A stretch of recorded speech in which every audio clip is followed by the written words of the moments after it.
नमस्कार मित्रों, जय श्री कृष्णा, जय श्री राम, हरिओम। आप सभी लोगों का एक बार फिर से बहुत बहुत स्वागत है हमारे इस चैनल में। इस वीडियो को ध्यान से देखिए। आज के जो जानकारी है बहुत ही सुंदर है, बहुत ही ज्ञानवर्धक जानकारी है।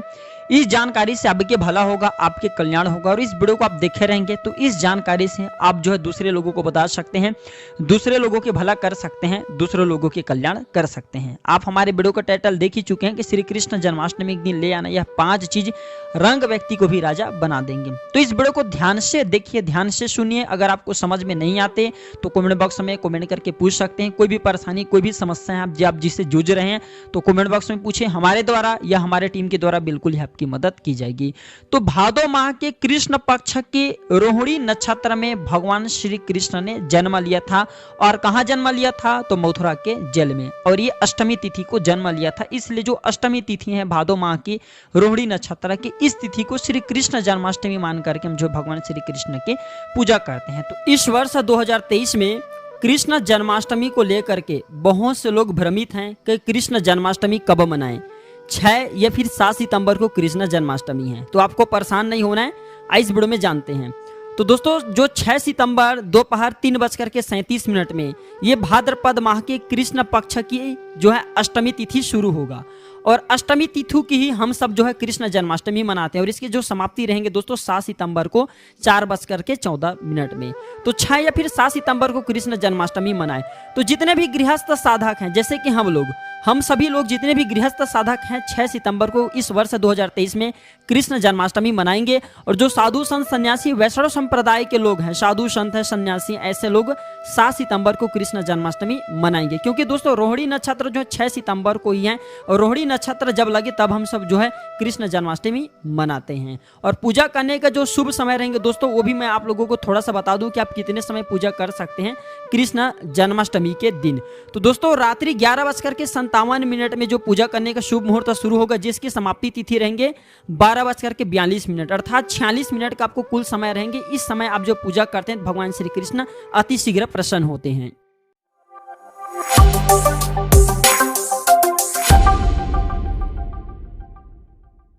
तो ऐसी कौन सी चीज है जिसे हमें श्री कृष्ण जन्माष्टमी के दिन घर में खरीद करके लाना चाहिए, जिससे हमारे अध्यात्म उन्नति हो, हमारे घर धन दौलत से परिपूर्ण बने रहे। जिस प्रकार तेरस तिथि को, जो धनतेरस तिथि होता है, उस दिन बहुत सारे चीजों को घर में ला करके रखने से हमारे घर में धन दौलत की बरकत होती है। आपने देखा होगा जो धनतेरस है, इस दिन धनिया का बहुत ही ज्यादा महत्व होता है। धनतेरस तिथि के दिन कोई भी व्यक्ति अपने घर में धनिया खरीद करके लाते हैं और उस धनिया का छिड़काव पूरे घर में करते हैं। या फिर उस धनिया को पूरे घर में छिड़कने के बाद उसे मिट्टी में डाल करके बो देते हैं। जैसे जैसे उस धनिया को खाना शुरू करते हैं तो व्यक्ति की अध्यात्म उन्नति होना शुरू हो जाते हैं, व्यक्ति के घर में धन दौलत तेजी से आना शुरू हो जाते हैं। ठीक उसी प्रकार श्री कृष्ण जन्माष्टमी के दिन भी कुछ ऐसे वस्तु हैं जिसे घर में ला करके रखा जाता है, घर में ला करके खाए जाते हैं, घर में ला करके भगवान श्री कृष्ण को चढ़ाए जाते हैं। तो आज मैं आप लोगों को 5 ऐसे वस्तु के बारे में बताऊंगा जिससे श्री कृष्ण जन्माष्टमी के दिन कोई भी व्यक्ति, ध्यान से सुनिए, श्री कृष्ण जन्माष्टमी के दिन कोई भी व्यक्ति इसे ला करके भगवान श्री कृष्ण को समर्पित करते हैं तो ऐसे व्यक्ति की 7 जन्म की दरिद्रता, ऐसे व्यक्ति की कैसा भी परेशानी चलो, बुरा समय चलो, सारे बुरे समय को, सारे परेशानी को भगवान श्री कृष्ण स्वयं हर लेते हैं। आप भी अगर भगवान श्री कृष्ण को मानते, भगवान श्री कृष्ण के प्रति आपकी आस्था है, तो कमेंट बॉक्स में जय श्री कृष्ण सदा सहाय जरूर लिखना। और हाँ, वीडियो में आगे बढ़ने से पहले अभी तक आपने हमारे वीडियो को लाइक नहीं किया है तो लाइक कर देना। और इस वीडियो को अपने फायदे के लिए पूरा ध्यान से देखना, ध्यान से सुनना। कि जो जानकारी बताऊंगा, जानकारी समझ में नहीं आते, बाद में चल करके आपको समझ में नहीं आएंगे, तो इस जानकारी को किसी पेन कॉपी में नोट करके लिख लेना, बाद में चल करके यह जानकारी आपको आगे काम आएंगे। तो श्री कृष्ण जन्माष्टमी के दिन कौन सी ऐसी चीज है जिसे हमें घर में ला करके रखना चाहिए जिससे भगवान श्री कृष्ण की कृपा प्राप्त हो? भगवान श्री कृष्ण को संसार के धन का धनपति कहा जाता है। जी हाँ मित्रों, जो धन देने का अधिकार केवल लक्ष्मी माता को है, लेकिन किसके भाग्य में किसे कितना धन देना है ये अधिकार भगवान श्री विष्णु जी को है। और विष्णु जी ही भगवान श्री कृष्ण के स्वरूप हैं। भगवान श्री कृष्ण आज भी जागृत अवस्था में, आपने देखा होगा पुरी में भगवान श्री कृष्ण के हृदय रखे गए हैं। जो जगन्नाथ पुरी है उसमें भगवान श्री कृष्ण के हृदय रखे गए हैं। भगवान श्री कृष्ण आज भी जागृत अवस्था में है, जागृत रूप में है। और आपने देखा होगा वृंदावन में जो नंदन वन है वहां पे भगवान श्री कृष्ण आज भी रास रचाते हैं। तो इस वीडियो को ध्यान से देखिए। श्री कृष्ण जन्माष्टमी के दिन ये चीज आप जो अपने घर में अवश्य लाइए। जाइए, बिल्कुल ही आपके घर भी धन दौलत से परिपूर्ण बनेंगे। आपके जीवन में चल रही परेशानी को इस चीज को लाने के बाद समाप्त हो जाएंगे। इस चीज का अपना अलग ही महत्व है। इस चीज को लाने से पहले सर्वप्रथम आपको अपने घर को सादे साफ पानी से धो लेना है।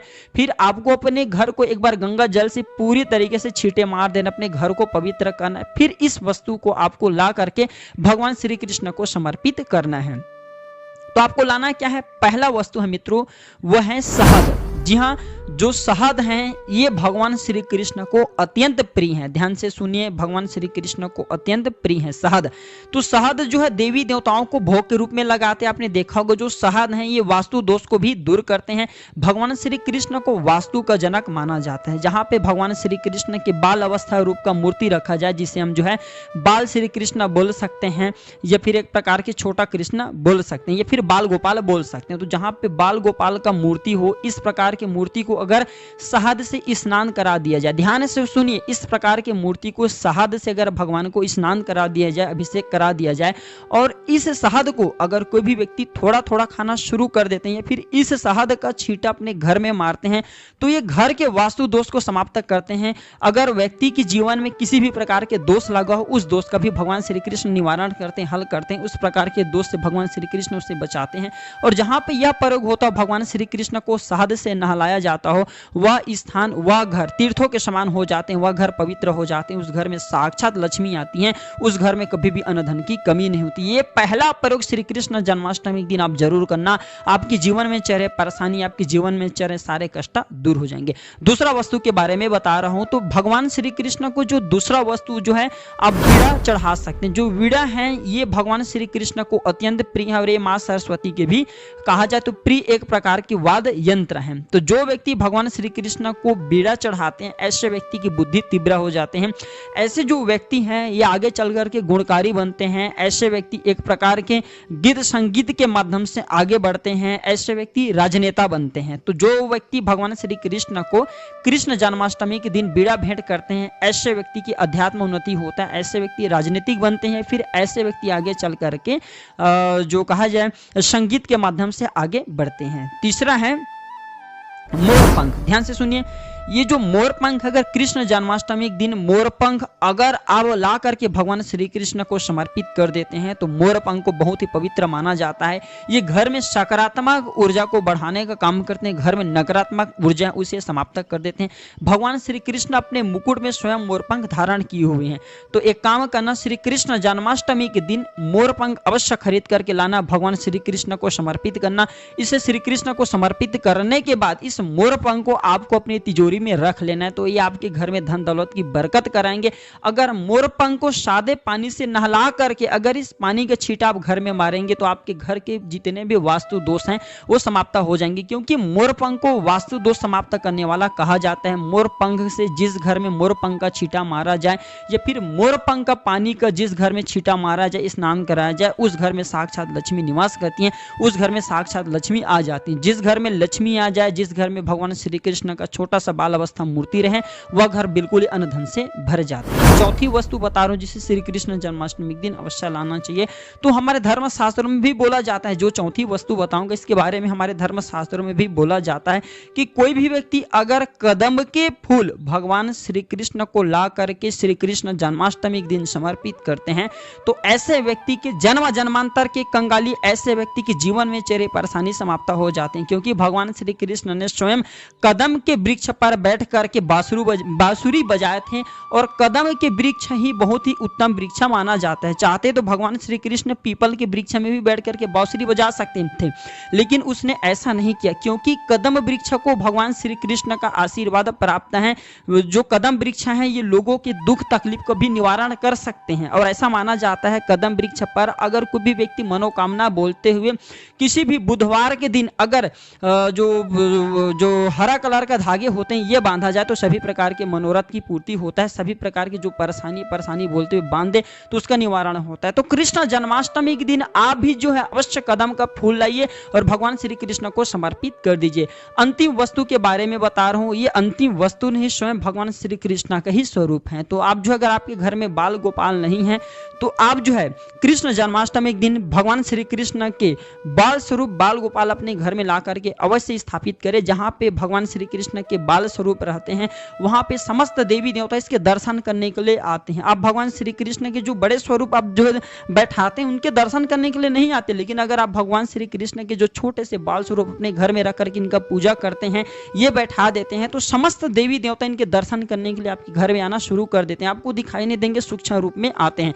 तो ये जो भगवान श्री कृष्ण के छोटे जो मूर्ति कहे जाने वाले बाल स्वरूप हैं, ये ला करके घर में स्थापित करते हैं, तो आपके अध्यात्म उन्नति होगा, आपके जीवन में चरित सारे परेशानी का निवारण होगा। एक काम करना, भगवान श्री कृष्ण के जो छोटे से आप मूर्ति लाएंगे बाजार से, जो बाल गोपाल लाएंगे, इससे डेली के दिन डेली जो है गंगा जल में थोड़ा सा स्नान करा देना, फिर सादे पानी से स्नान करा देना, और इसके स्नान किए हुए जो पानी है इसके छींटे पूरे घर में मारते, तो आपके घर में नकारात्मक शक्ति वो समाप्त हो जाएंगे। आपके घर में किसी ने तंत्र बाधा, बुरी नजर, बुरी शक्ति डाल दे, वो समाप्त हो जाएंगे। आपके घर में लक्ष्मी का बंधन होगा, जिसके कारण लक्ष्मी आना रुक चुके हैं। आपके जीवन में धन का भाव हो रहे हैं, कर्जे का भार बढ़ चुका है, तो भगवान श्री कृष्ण को नहलाएंगे, जो पानी है पीना शुरू कर दीजिए। इस पानी के पूरे घर में छींटा मारिए, आपके घर कुछ दिनों के भीतर में धन वैभव से परिपूर्ण बन जाएंगे। और देखते ही देखते आप अपने घरों के आसपास में रहने वाले जो पड़ोस हैं, घर के आसपास में रहने वाले जो लोग हैं, उससे ज्यादा धनवान बनना शुरू हो जाएंगे, उससे जल्दी आप जो है तरक्की पाना शुरू कर देंगे। तो हमने वीडियो में बताया कि श्री कृष्ण जन्माष्टमी के दिन ये 5 चीज अपने ला करके घर में अवश्य स्थापित करें। 5 में से 5 चीज नहीं ला पाते तो कोई भी एक चीज ला करके अपने घर में स्थापित करें, इससे लक्ष्मी की कृपा प्राप्त होगा, भगवान श्री कृष्ण की कृपा प्राप्त होगा, और देखते ही देखते आपके घर जो धन दौलत से परिपूर्ण बन जाएंगे। आपके घर में किसी भी वस्तु का अभाव नहीं होगा। वीडियो समाप्त करने से पहले कमेंट बॉक्स में जय श्री कृष्ण सदा सहाय करे जरूर लिखें। तो यह जानकारी कैसा लगे हमें जरूर बताना।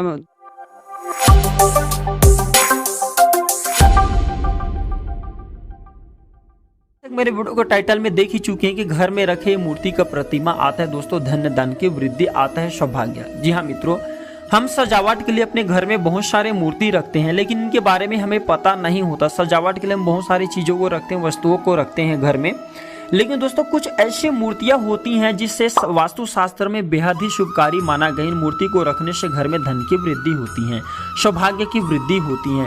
घर में अगर किसी भी प्रकार के नकारात्मक ऊर्जा उसका नाश हो जाता है। तो अगर आप भी अपने घर में चाहते हैं कि धन की वृद्धि हो तो ये मूर्ति अवश्य अपने घर में रखना शुरू कर दे। इससे घर में धन की वृद्धि होती है, वास्तु से जुड़े जो भी परेशानियां वो भी दूर हो जाती हैं।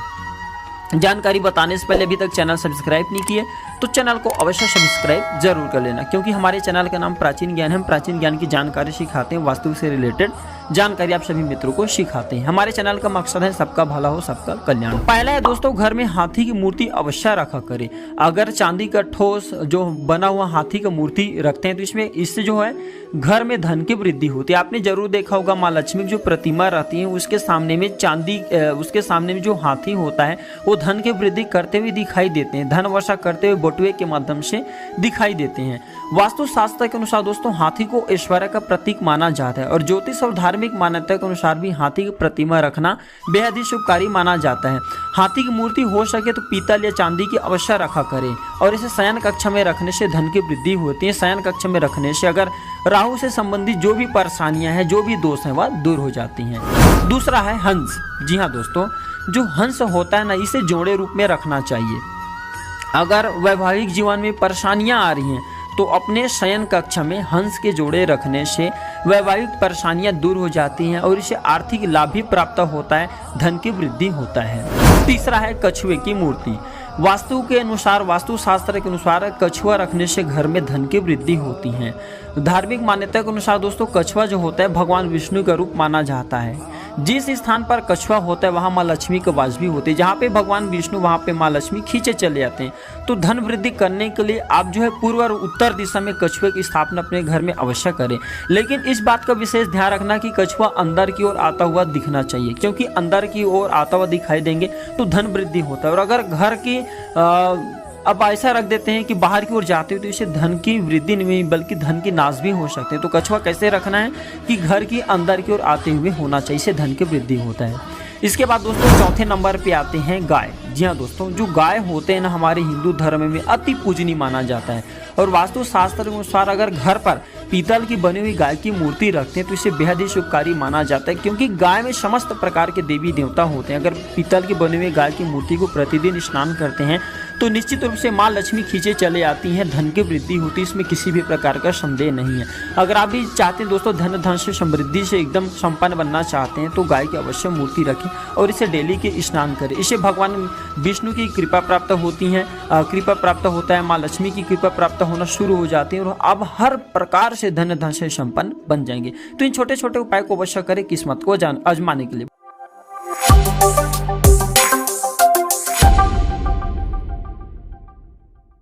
स्वयं भगवान कृष्ण ने कदम के वृक्ष पर बैठकर के बांसुरी बजाए थे। कदम के वृक्ष को अति पवित्र वृक्ष माना जाता है और शास्त्रों के अनुसार इसे देव वृक्ष की तुलना माँ गंगा नदी से किया है। जिस प्रकार देवी गंगा अपने भक्तों का पाप हर लेती हैं, दुख हर लेती हैं दोस्तों, ठीक उसी प्रकार यह वृक्ष अपने शक्ति के प्रभाव से जिसके भी पास में रहता है उसका दुख दरिद्रता का नामो निशान तक मिटा देता है, उस व्यक्ति को धन वैभव से संपन्न बना देता है। तो आइए जानते हैं इस वृक्ष से कैसे धन प्राप्ति किया जा सकता है। मित्रों, जानकारी बताने से पहले आप सभी से छोटा सा निवेदन है, छोटा सा अनुग्रह है। चैनल अभी तक सब्सक्राइब नहीं किए तो चैनल को सब्सक्राइब जरूर कर लेना। हमारे चैनल में इस प्रकार की ज्ञानवर्धक जानकारी आप सभी मित्रों को सिखाए जाते हैं, बताए जाते हैं। तो आज भी इस वृक्ष पर भगवान श्री कृष्ण की दिव्य अंश स्वयं बैठा हुआ होता है। ऐसा इस वृक्ष को भगवान श्री कृष्ण का आशीर्वाद है, क्योंकि इस वृक्ष पर बैठने के कारण, बैठ करके बांसुरी बजाने के कारण भगवान श्री कृष्ण इस वृक्ष के स्वयं कर्जदार थे। इसलिए इस वृक्ष को आशीर्वाद के स्वरूप भगवान श्री कृष्ण ने यह आशीर्वाद दिया कि अगर इसके फूल जिस भी घर में होगा या जिस भी साधक के पास में होगा, मैं स्वयं राधा सहित उनके सभी मनोकामना को पूर्ण करूंगा। इसमें किसी भी प्रकार का संशय नहीं है। हे वृक्षराज, ऐसा मेरा आपको आशीर्वाद है। नवरात्रि में इसके फूल को रखने से धन दौलत का भंडार लग जाता है, लेकिन इसके पुष्प अभी आपको नहीं मिलेंगे। तो आप में से बहुत सारे दर्शक सोच रहे होंगे कि नवरात्रि में फिर कैसे उपाय करें। तो आप इसके फूल को जब भी सीजन में मिले तो सबसे पहले एकत्र करके रख ले और आने वाले नवरात्रि में इसे प्रयोग में ला सकते हैं। इसके फूल सूख जाने के बाद भी उतना ही ज्यादा प्रभावी देगा जितना कच्चे अवस्था में देता है। इसके फूल को चावल के ढेर पर रख देने से पूजा पाठ करने के बाद जिंदगी भर घरों में चावल की कमी नहीं होती। धान पे रख देने से धान की कमी नहीं होती। पैसों में रख देने से पैसों की कमी नहीं होती। यह भगवान श्री कृष्ण को इसके पत्र श्री कृष्णाय नमः लिख करके अर्पित करने से सभी प्रकार के मनोकामना और मनोरथ पूर्ण होते हैं। तो आशा करता हूँ मित्रों, मैं आप लोगों को जो आज छोटा सा सरल जानकारी बताया हूँ कदम वृक्ष के बारे में, ये आप सभी मित्रों को जरूर पसंद आया होगा। शायद अभी तक कि किसी ने YouTube चैनल में यह जानकारी नहीं सिखाया होगा। जय श्री कृष्णा, जय श्री राम, हरि ओम।